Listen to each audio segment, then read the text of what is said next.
जो सरकार का आंकड़ा, जो ईसीआई का आंकड़ा है, ईसीआई ने बोला शाम को 7 बजे 5 तारीख को जिस दिन निर्वाचन हुआ, 6 बजे तक टाइम है, वैसे तो 5 बजे तक का, कहीं दवा एक्सटेंड होकर 6 बजे तक होता है।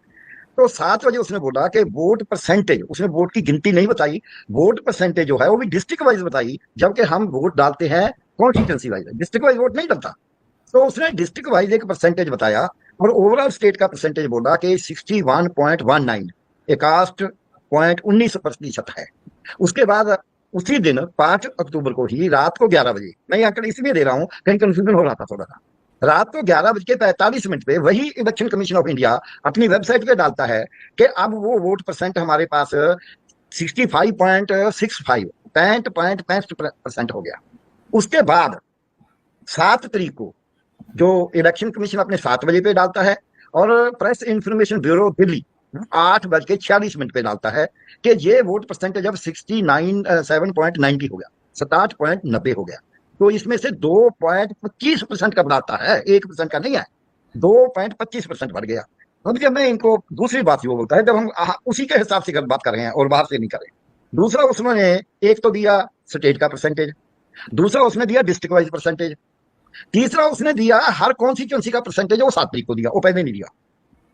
वोट कितना पड़ा वो काउंटिंग तक भी उसने नहीं बताया, जिस चीज को काउंट कर रहा है वो बता नहीं रहा कि कितना वोट पड़ा था, मैं किसको काउंट कर रहा हूं, वो परसेंटेज बता रहा है। हम परसेंटेज काउंट नहीं कर रहे थे पहले, तो ये कैच है उसका, ये गड़बड़ है उसकी, क्योंकि वोट तो गिनती में पड़ती है ना, ईवीएम तो गिनती बताती है ना। जब हम बोलते हैं कि कोई आगे चल रहा है, कोई बढ़त बनाई हुई है, कोई पीछे है, तो हम गिनती बताते हैं ना, इतनी वोटों से आगे है, इतनी से पीछे है। सो अब गिनती की वजह वो परसेंटेज बता रहा था, इसका मतलब उसके मन में कहीं गड़बड़ है।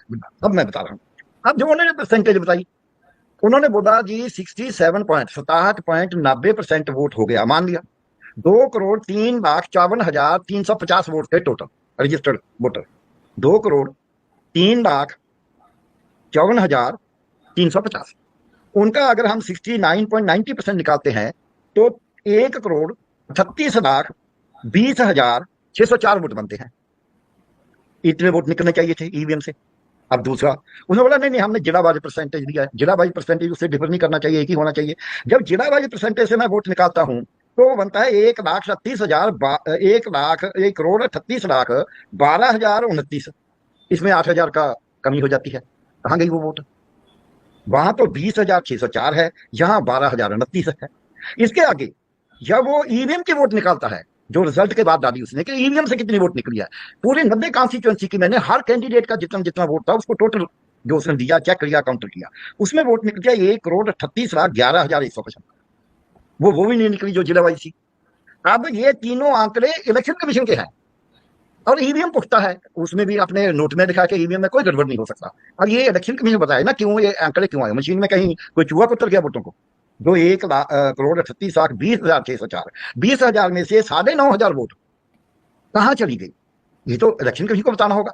अब दूसरा दूसरा आंकड़ा मैं ये बता रहा हूं कि जब इन्होंने 2.25% वोट बढ़ा दिया, ये मैंने चार्ट बनाया हुआ है, अब आने के 23 सीटें, केवल ये दो एक एक कॉन्स्टिट्यूंसी की सीट काउंट करके मैंने चार्ट दिया है पूरा कि ये देखिए इन्होंने पंचकुला पंचकुला में इन्होंने वोटें बढ़ाई 46,103, 7 तारीख को जो बढ़ाई है 46,103 वोटें बढ़ा दी जो पहले थी उससे। तो उसमें कालका की सीट ये जीत गए 10,883 वोटों पे, बीजेपी को चली गई। लेकिन दूसरी जो सीट थी पंचकुला की वो कांग्रेस के 1957 वोटों पे जीती है, क्योंकि उसमें वोट तो उसमें भी डाल गए लेकिन बीजेपी जीत नहीं पाई। अब उसके आगे आ जाता है इनका डिस्ट्रिक्ट अम्बाला। अम्बाला में इन्होंने 8,315 वोट बढ़ा दिए 7 तारीख को, जो पहले वोट थे वो 8,000 उससे बढ़ाने से ये सीट जो है ये अम्बाला कैंट की 7,277 वोटों से जीत गए। 8,000 वोट बढ़ा के 8,500, 7,000 सीट जीत गए।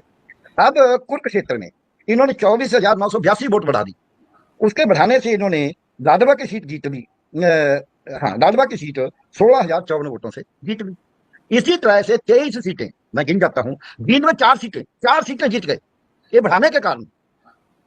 आईएनडी जो इंडियन नेशनल लोक दल है 2 सीटें उसको भी दे दी, 610 वोटों में, एक कुछ और वोटों में। 23 + 2 25 सीटें इन्होंने अपने विरोधियों को हराई। आईएनडी तो उसका जीतना ना जीतना कोई फर्क नहीं पड़ता, इन्होंने 23 सीटों की लूट की है इलेक्शन कमीशन ने, लूट के इनको